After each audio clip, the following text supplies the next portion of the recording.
Ao vivo, boa noite.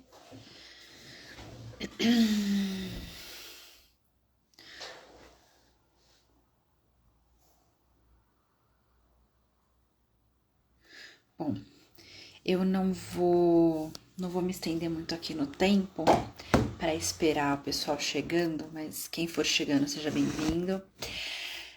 Já quero começar aqui a trocar um pouquinho esse tema. Eu vou estar olhando aqui porque eu tô com a minha colinha e eu queria dividir com vocês um pouquinho do que eu tenho visto nos atendimentos, né, no setting terapêutico, tudo que eu tenho estudado a respeito dessa ruptura dos filhos com seus pais, sobre assumir a vida a dois, a vida de casados. E é até interessante porque eu só atendo pessoas casadas hoje, e a dificuldade que nós, no geral, temos, né, de fazer essa ruptura, e o quanto essa ruptura, essa falta de ruptura pode interferir na vida a dois e na vida também dos filhos, na criação dos filhos. Então fica aqui comigo até o final, a gente vai trocar muita figurinha sobre esse tema e eu vou procurar ser o mais breve possível, porque aqui é trazer o tema, desenvolver esse tema e entregar para vocês aí algum caminho de solução. Então, quem aqui não passou em algum momento do seu casamento, do seu namoro, da sua vida dois, alguma questão aí com a família de origem do seu parceiro, com os pais dele, com os irmãos dele, de alguma forma, nós sempre temos alguma coisinha, né? Especialmente a mulher, né? Dificilmente um homem ele vai trazer, eu tô com um problema com meu sogro, eu tô com um problema com a minha sogra. Ele pode ter, isso pode acontecer, mas é muito comum, né, a nora sofrer, né, com a sua sogra. Isso acontece com uma certa frequência. Isso não é de agora, né? Isso é de sempre. Isso sempre foi um problema nas relações. A grande questão aqui como que eu lido, agora que eu casei, né? Agora que nós estamos juntos, agora que nós moramos juntos, agora que nós construímos nossa família, como que eu lido com isso? Como que eu lido com esse problema que surgiu? Né? Quem aqui nunca teve uma sogra que foi um pouco ou muito invasiva, com perguntas capciosas, né? Querendo saber coisa demais, invadindo demais, perguntando demais, exigindo demais, e muitas vezes por ter sofrido ou estar sofrendo com a síndrome do ninho vazio, não sei se você já ouviu falar nisso, ela tá ali ainda prendendo os seus filhos, né, emocionalmente dentro das asas dela. E esses filhos, por sua vez, por não conseguirem fazer essa ruptura com essa mãe, por N motivos, a gente vai desenvolvê-los aqui hoje, eles também não conseguem. Então fica um ciclo, né? Ciclo vicioso. Então essa mãe que fica prendendo esses filhos emocionalmente, esses filhos que não conseguem se soltar. Então cada comportamento que esse filho tem reforça esse comportamento da mãe, e isso vai alimentando, se retroalimentando, e não tem fim. Enquanto alguém não quebrar esse padrão, não tem fim. Ele permanece assim. Então esse filho permanece nesse ciclo com a mãe dele e não vai para a vida. Ainda que ele tenha casado, ainda que ele já tenha os próprios filhos, ele não vai para a vida, ele não consegue assumir a vida. Então essa mãe muitas vezes ela faz isso, e a gente pode traçar aqui alguns exemplos. Porque ela se tornou mãe muito jovem e não teve uma passagem, né, uma passagem natural para a vida adulta. Ela teve que ser forçada a ser adulta em algum momento da trajetória dela, por alguma questão do sistema familiar dela, lá com os pais dela, com os irmãos dela. Então ela se forçou a ser adulta, mas é aquela adulta que passa um cheque, né, que muda uma planta de lugar, como na música da Cássia Eller, mas emocionalmente ela ainda é uma menina. Ela ainda é uma menina e ela projeta, né, no seu filho, nos seus filhos, não só no menino, esse vazio existencial que ela tem lá dentro. né? Essa questão que ela tem, esse buraco que ela tem lá dentro. Seja porque ela teve que pular algumas etapas, né, das questões dela, seja porque alguma situação aconteceu na biografia dessa mulher que fez com que ela olhasse para os filhos com outros olhos emocionais, não com olhos de uma mãe.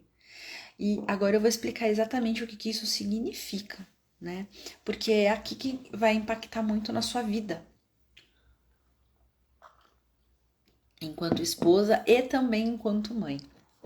Com certeza, em algum momento da sua vida, você já ouviu falar naquele termo complexo de Édipo, né? Você já deve ter ouvido falar. Mesmo que você nunca tenha tido contato com psicologia ou coisas do tipo, você já ouviu falar do pediatra do seu filho, quando ele fala que é aquela fase em que o menino tem uma predileção pela mãe, uma paixão pela mãe, e a menina, no caso, não é o complexo de Édipo, é o complexo de Electra, né? Ela tem essa mesma predileção pelo pai, essa paixão pelo pai. Não tem nenhuma conotação sexual, nenhuma, tá? É que a criança, ela enxerga uma potência no sexo oposto. É apenas isso. Ela enxerga essa potência da forma mais inocente que ela tem, por ter pouquíssimo repertório ou zero repertório, né, ainda por ser muito pequenininho, é a segurança que essa criança tem. A tendência é que à medida que essa criança vai crescendo, né, e os pais vão ali fazendo educação, forjando o caráter dessa criança, transformando essa criança em um adulto, um cidadão, em gente, né, à medida que isso vai acontecendo, os pais precisam também dar a essa criança ferramentas emocionais. Olha só a responsabilidade da paternidade e da maternidade, né? Para que essa criança ela consiga ter autonomia. E à medida que os anos vão passando e ela vai criando essa autonomia, ela vai passando por um processo de individuação, que é quando essa criança percebe que ela é um indivíduo, que ela pode pensar por conta própria, que ela pode decidir por conta própria, que ela pode experimentar por conta própria e ter a opinião dela, né? Não a opinião da mamãe e do papai. Ela vai compreender que ela pode ter a construir a própria opinião. Então isso tudo vai começando na infância. Quando eu passo para os meus filhos o que são valores, o que é o certo, o que é o errado, o que é o bom, o que é o mal, o que é o feio, o que é bonito. Então eu faço essa educação moral, né? Essa educação de virtudes. Eu vou ajudando meu filho a forjar algumas virtudes, a transformar essas virtudes como cotidiano dessa criança.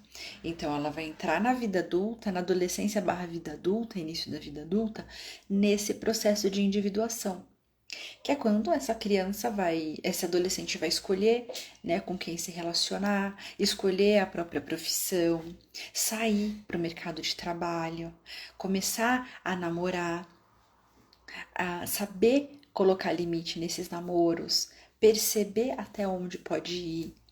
É quando essa pessoa sabe se cuidar, né, no sentido de eu não vou permitir que qualquer pessoa venha faltar com respeito comigo, né? A gente ouve hoje isso como amor próprio, né? Mas na verdade é saber colocar limite, se respeitar, se valorizar.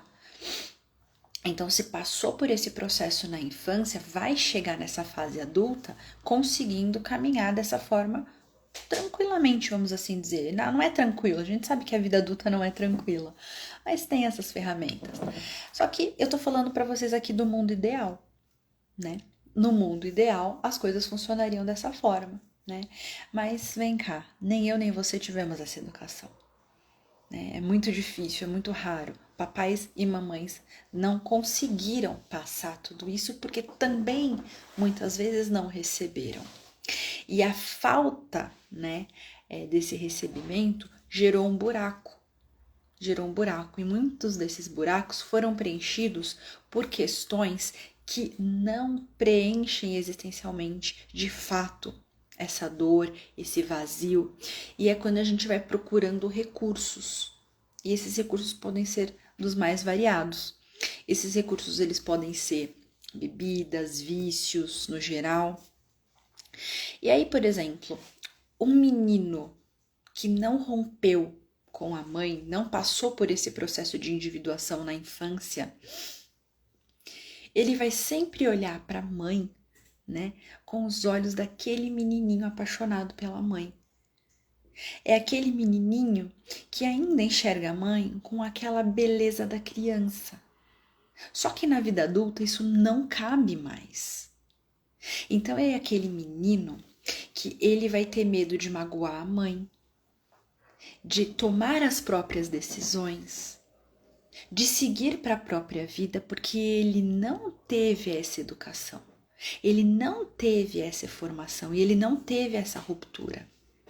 Eu gosto de dizer que os pais precisam decepcionar os filhos, porque ainda que você não possa ter passado para os seus filhos virtudes e valores dos quais você não recebeu, o fato de você decepcioná-los, ou seja, não ser aquele papai e a mamãe que eles esperam que você seja, parar de ser legalzão, parar de ser o bonzão, o fato de você fazer isso, você ajuda essa criança, esse adolescente a romper e ir para a vida. Agora, aquela mamãezona, né, que tentou ser a perfeita para o seu filho o tempo todo, ela não fez essa ruptura com o filho. Ela nunca, vou por aspas, né, decepcionou esse filho. Ela não faz essa ruptura. Logo, esse menino que não amadureceu da forma natural, né, que é esse processo de individuação durante a infância e adolescência, chegando na vida adulta, ele vai levar esse comportamento para onde? Para os relacionamentos dele. Ele vai ser esse menino que enxerga a mãe com esses olhos. E a tendência é que ele tenha facilidade de compreender o universo feminino, ao passo que ele vai ser sempre aquele rapaz que está sempre com uma namorada, uma atrás da outra, não consegue ficar só com uma, porque ele está sempre nesse universo do feminino. A psicologia junguiana, por exemplo, né, chama isso do filhinho da mamãe. Né? A constelação familiar também tem essa dinâmica. E eu costumo chamar esse rapaz de Enzo, né? O Enzinho da mamãe. Ele é o bebezão da mamãe com seus 30 e poucos anos, que não conseguiu ir para a vida. E é como eu falei, ele pode até ter ali a sua esposa, seus filhos, mas ele ainda não é um homem, né? Ele ainda é um menino. Ele ainda é um menino que, no auge dos seus 30 e poucos anos, ainda dá satisfações para a mãe, ainda tem medo de magoar essa mãe, ainda tem medo de fazer algo que faça com que essa mãe venha a sofrer. Então, quando a gente se depara num relacionamento assim, pode ter certeza que existe uma desordem. Existe uma desordem. E esse relacionamento, ele está em desordem. O seu relacionamento está em desordem muito antes da sua existência nesse relacionamento. Né? Esse relacionamento está em desordem primeiro com o seu parceiro, lá com a mãe dele, né? Mas o fato de você estar com esse parceiro, né, também demonstra que existe aí uma desordem e é para esse lugar que a gente precisa olhar. Tá claro? Tá ficando claro aqui? Então esse homem que não consegue dizer não para a mãe, ele não consegue dizer não para toda essa biografia. Em algum momento ele ocupou um lugar que não era dele na relação dele com a mãe. Ele pode ter ocupado o lugar do esposo dessa mulher, né, da sua sogra. Ele pode estar ocupando o lugar do pai da sua sogra, né? Ele pode estar ocupando o lugar de namorado. Olha, esse é o ponto mais extremo, mas isso pode acontecer também, que aí já vai para um lugar bem mais doentio. Até aqui eu tô falando de um lugar que, olha, não é saudável, mas é comum. Mas existe também esse ponto que é o extremo, né? Que de fato não é saudável, aí já mostra uma desordem total, né? Mas isso pode estar acontecendo. Isso pode estar acontecendo. Então, em resumo, né? Quem é esse homem que não consegue dizer não para a mãe? É um homem que não fez essa ruptura durante toda a jornada dele, durante toda a biografia dele, até o momento que você está aqui com ele se relacionando, ele tem dificuldade de se separar dessa mãe, de se individuar dessa mãe, ele tem dificuldade de se assumir enquanto indivíduo. Então, o problema que ele vai ter não é só com a mãe. Se você observar, ele tem dificuldade de dizer não para a mãe, mas ele também vai ter dificuldade lá no trabalho. Ele também vai ter dificuldade com o dinheiro, com a prosperidade, com tudo que envolve vida adulta. Tudo que envolve vida adulta, esse homem vai ter dificuldade.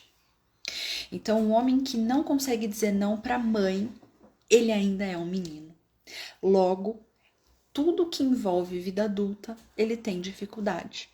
Você vai perceber isso no seu casamento. Poxa, meu marido, ele nunca diz não pra mãe. A mãe invade a nossa vida, o nosso casamento. Se você observar, ele tem problemas no trabalho, ele não sai do lugar, ele continua ali naquele cargo, ele não vai pra frente, ele não tem um aumento de salário, ele não consegue administrar o dinheiro que ele tem, ele pode ganhar muito ou pode ganhar pouco. Ele também tem dificuldade de se manter fiel a você, ele tá sempre procurando um rabo de saia, ele tem lá no Instagram dele um monte de menina de biquíni, ele segue um monte de menina assim, ele tá sempre fazendo alguma coisa para fugir da responsabilidade dele enquanto pai, para fugir da responsabilidade dele enquanto marido. Bom, basicamente, esse é o geralzão de quem é esse homem que não conseguiu romper com a mãe, né? Que não consegue dizer não pra ela. Tá bom, Kelly.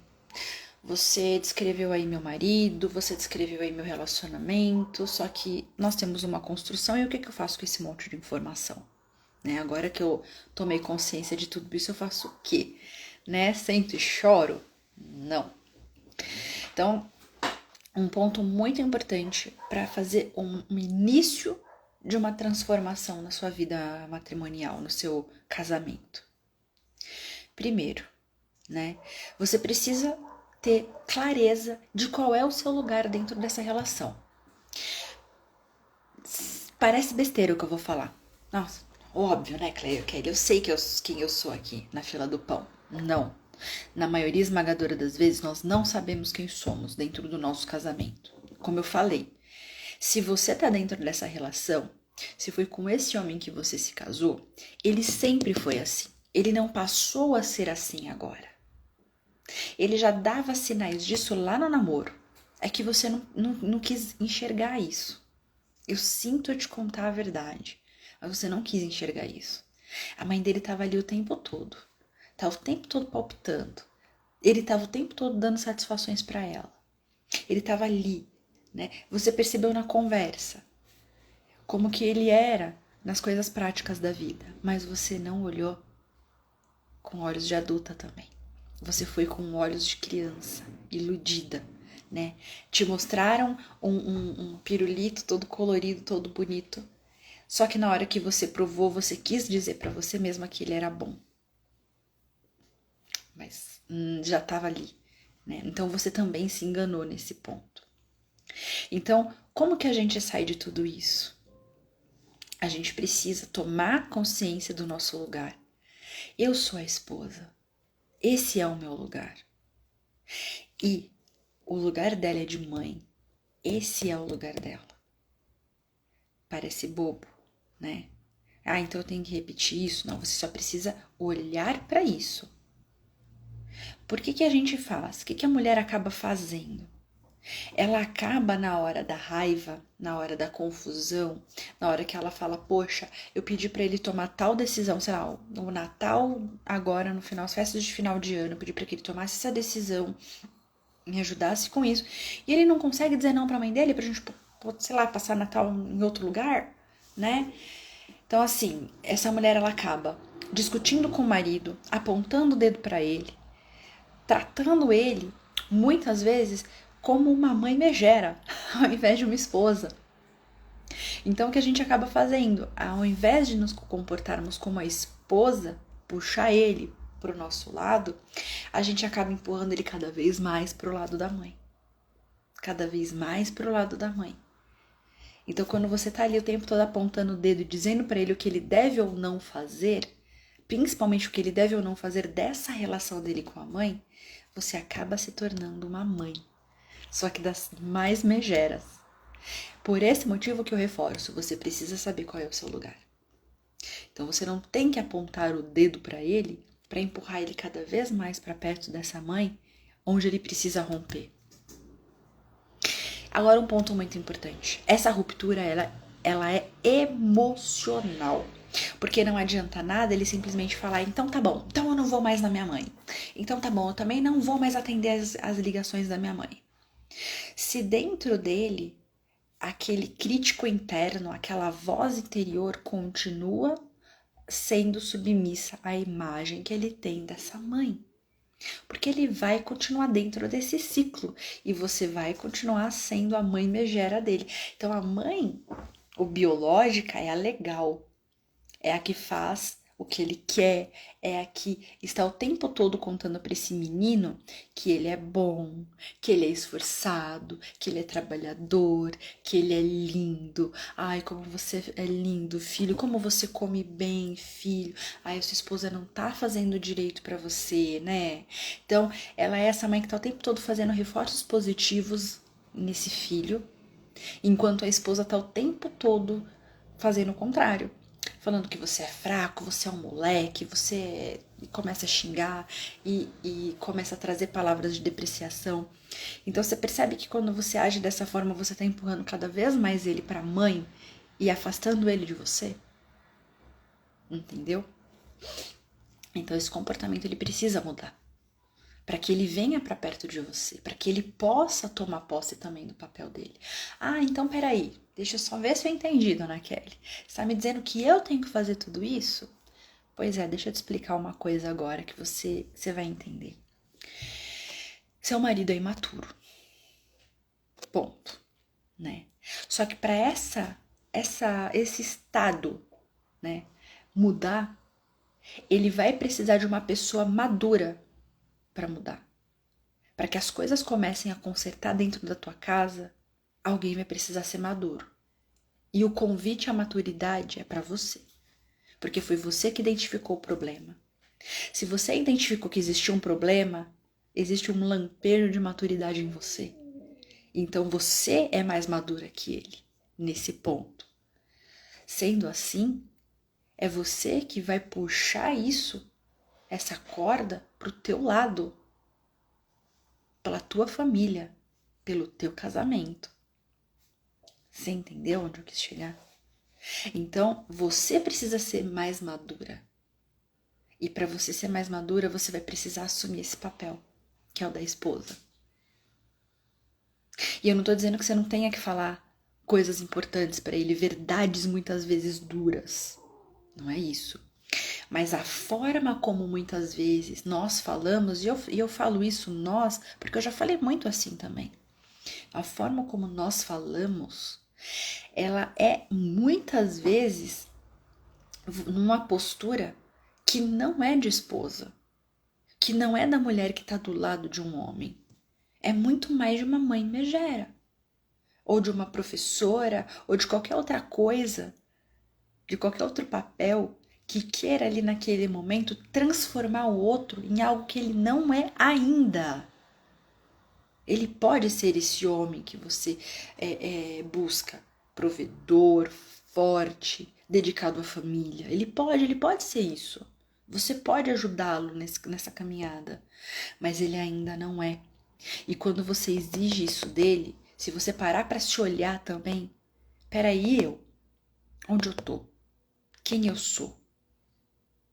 Qual é o meu papel aqui na fila do pão?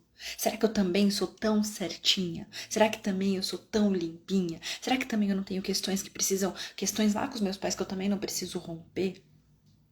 Então, quando eu passo a olhar com esses olhos, quando eu passo a enxergar o meu lugar na fila do pão, a coisa ela tende a fluir muito mais fácil. Muito mais fácil.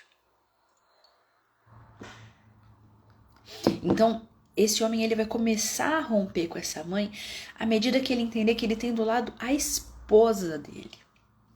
Porque por hora ele tá vendo uma outra mãe. Aquela é a legal e essa é a chata. Vocês entenderam onde eu quis chegar?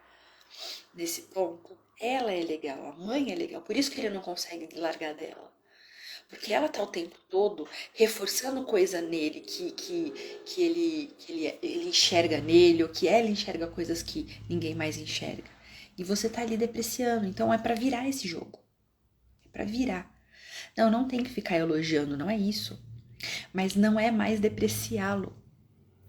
É sentar pra conversar, quando sentar pra conversar e falar: meu amor, meu bem, meu querido, o nome que você dá, o jeito que você chama. Eu sei que a sua mãe é importante pra você, mas a nossa família também é. E dizer não pra ela nesse momento não é virar as costas pra ela. Isso precisa ter claro também. Dizer não para um pai ou para uma mãe não é virar as costas para eles. É dar prioridade à sua nova relação. Nova relação que muitas vezes tem 20 anos. É porque eu já atendi pessoas assim. Hoje mesmo atendi uma mulher com 21 anos de casada, passando por uma situação semelhante. Então, o relacionamento que você está vivendo hoje, o seu casamento, ele é prioridade. E o seu marido precisa entender que esse casamento é prioridade. Só que ele vai entender à medida que você for mais madura que ele para transmitir essa mensagem. E não transmitir essa mensagem de forma mais imatura ou igual. Entende? Então é num diálogo com muito respeito, né, pelo processo dele, porque até agora, durante todos esses 30 e poucos, 40 e poucos anos, ele teve esse comportamento como uma muleta. E você não pode simplesmente arrancar essa muleta porque ele vai ficar manco. Ele vai precisar fazer uma construção. Ele vai precisar. Ele. Não é você que vai fazer isso por ele. Isso é muito importante. Você não é a terapeuta dele. Você é a esposa dele. Mas você vai tocando nesse assunto com ele, né? À medida que vocês forem falando sobre esses temas. Você vai tocando nesse assunto, meu amor. Dizer não para sua mãe não é virar as costas para ela. Não é dizer, chega, não quero saber de você, larga a mão. Não é isso. Sabe fila de banco? Lá tem as plaquinhas, né? Prioritário. E prioritário vai atender todos aqueles perfis, mas quando não tem mais ninguém dentro daqueles perfis ali, eles atendem o resto da população que tá ali na fila. Então não tem nenhum idoso, não tem nenhum deficiente, não tem nenhuma mãe com criança de colo, nenhum obeso, nem nada. Próximo. Então a prioridade é o seu casamento, é a sua esposa. Isso não significa que você não vai atender os seus pais. Mas não agora. A menos que esteja em caso de vida ou morte, o que é muito difícil acontecer. Outra coisa, né, nesse processo todo, esse homem ele vai precisar olhar para a esposa dele e enxergar de fato essa esposa. Uma amiga, alguém com quem ele possa conversar. E ser aberta a ouvir o lado dele dessa história. Porque muitos desses homens, de fato, foram arrimo da família, porque o pai foi embora, a mãe ficou sozinha, né? Ou era um pai ausente. Então esse homem, ele precisou ser esse suporte para essa mãe. E por mais que ele queira cortar esse cordão umbilical com ela, ele não consegue. Ele não consegue lidar com o sentimento de culpa, lidar com o costume, com o hábito de estar ali sendo prestativo para ela. Porque muitas vezes ele é o único homem da casa e agora ele casou e foi para a vida. Então você percebe que ele também tem as angústias dele, ele também tem os pesos dele. Então, se esse ouvido, você tem dois ouvidos e uma boca, né? Se esses ouvidos para ouvir também o sentimento, o que está passando ali dentro dele, para que você possa ajudá-lo nessa trajetória, para ele sair desse lugar, né? Desse lugar ainda de menino, que precisa agradar a mãe, que precisa estar o tempo todo sendo esse suporte para ela. Mamãe, eu posso ser seu suporte, eu posso te ajudar, mas a minha esposa é minha prioridade. Eu sei que vão ter muitas mães que são realmente muito complicadas, né? Muitas sogras realmente muito complicadas que não vão entender e esse homem vai precisar lidar com a culpa. E para ele lidar com a culpa, você vai precisar estar do lado dele também sem apontar o dedo na cara dele. Ah, você é um fraco, você não aguenta dizer nada para sua mãe também. Vai chorar? Cuidado com essas palavras. Se coloca no lugar. Se imagina na mesma situação. Para esse lugar de empatia, nessa trajetória de processo de amadurecimento. É uma trajetória. Não vá pensando que amanhã, no estralar de dedos, a coisa vai mudar. Mas é uma trajetória. Bom, acho que eu passei aqui alguns caminhos, né? Não são as soluções agora para o momento, mas acho que eles vão ajudar você primeiro a compreender o momento que você está vivendo no seu casamento. Você não é a única. Você não é a única. E tentar disputar com a mãe do seu marido um lugar não vai favorecer o seu casamento. Não vai favorecer essa relação. Você não vai fazer com que essa mulher mude o comportamento dela. Muitas vezes elas vão ficar mais dependendo da mulher, porque muitas vezes essa sogra também é muito imatura e não é você que vai amadurecê-la. A propósito, para que o seu marido possa seguir esse caminho de amadurecimento, ele vai precisar, né, de uma personalidade madura para fazer esse caminho com ele, mas isso não significa que é você que vai fazer essa transformação. Não se coloque nesse papel de salvadora. Dentro do seu papel de esposa, buscando o equilíbrio, o seu equilíbrio interior, buscando o seu amadurecimento, você tá trazendo ali, né, essa inspiração, esse comportamento de inspiração, através do amor, através do respeito, através da empatia. Você vai conseguir, junto com seu marido, seguir esse caminho de individuação. É um processo. É um processo. Eu preparei, pra vocês terem uma ideia, eu preparei um roteiro. Eu acho que eu fugi bastante desse roteiro, mas acho que eu consegui passar o recado aqui pra vocês. Bom, vou abrir aqui um pouquinho pra quem quer tirar alguma dúvida, quem quer trazer. Eu vi que Andressa, você disse que é difícil, né? Andressa, eu concordo com você. É difícil, mas a partir do momento que a gente percebe qual é o nosso lugar e o motivo pelo qual eu estou fazendo isso, a gente assume esse difícil como parte do processo. Então tá, é difícil, mas eu tô aqui. É parte do jogo. Então vamos lá jogar. Né? O título do Brasileirão é difícil também. Você precisa ir pro campo, jogar. Senão você não vai ter o título. É isso, é basicamente isso. É difícil, mas a gente precisa ir. Porque senão, Andressa, esse padrão ele pode voltar a se repetir. Né? Independente do relacionamento que você esteja, porque é o que a maioria das pessoas acham. Então, peraí, se eu me separar desse moleque aí, desse Enzo, desse Enzinho da vida, isso vai acabar. Não pense que vai ser assim.